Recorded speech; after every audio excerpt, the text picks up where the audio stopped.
Good day, my friends. Pastor Steve Brown here from St. Luke Lutheran Church with a word of hope and encouragement that I trust will be helpful for you today. A year ago, we sat often at my kitchen table together as the pandemic was beginning and reflected on what does it mean to follow Jesus now as this pandemic was starting to surge. And then in April of 2020, it looked like maybe the pandemic was going to wane and things were going to start opening up in May. And so I invited us to reflect on this question. Do you simply want to go back to do what you did before? Or do you want to make some changes? Now, do we dare again hope that this pandemic will indeed come to an end? That we'll move out of it? It's gone on much longer than we imagined, but maybe with the vaccines that are rolling out, that's what's going to happen. So the question is still relevant. Do you simply want to go back to do what you did before the pandemic? If you can even remember that now.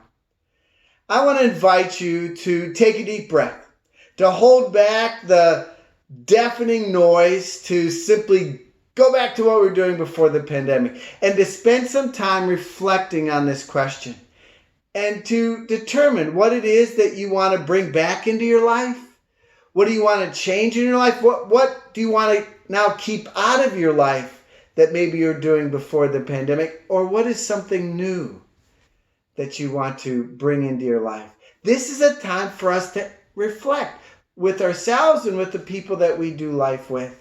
And I want to make this strong suggestion that you reclaim the Sabbath day.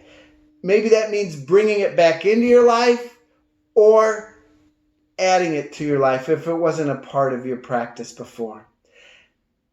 Remember the Sabbath day to keep it holy is one of the 10 commandments.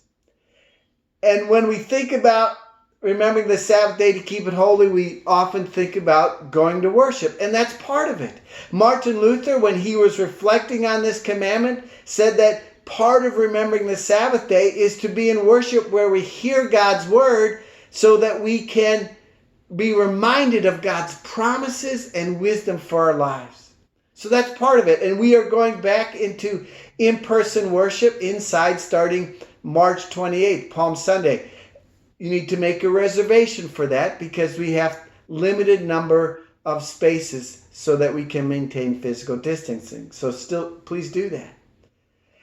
But when you read that commandment in the Bible, in the book of Exodus and Deuteronomy, it is also about resting from our labors. So I want to make this suggestion for reclaiming the Sabbath.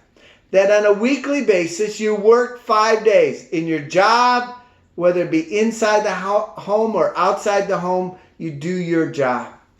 And then one day you devote to getting the household tasks done that you need to do, whether it's doing the laundry or going shopping or cleaning the house, especially if you're working outside the home.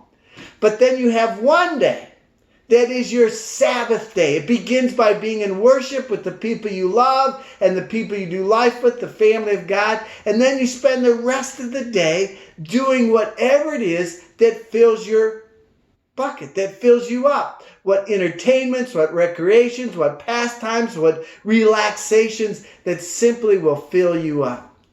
Maybe that means turning off the cell phone or getting off social media. But I want to invite you to spend a Sabbath day that God will fill you back up. The Sabbath day was given by God to us to be a foretaste of what heaven will be like. So seek to have one day a week that you get a foretaste of what heaven is like, the Sabbath day. I think God may do a great work in us if we reclaim the Sabbath day of what needs to maybe change in our culture, because we've gotten away from remembering the Sabbath day and filled it with all manner of work, frankly. I hope this will be a word of encouragement for you today to reclaim the Sabbath day as we hopefully now move out of this pandemic and things open up again. May this word be a refreshment for you from the Lord today.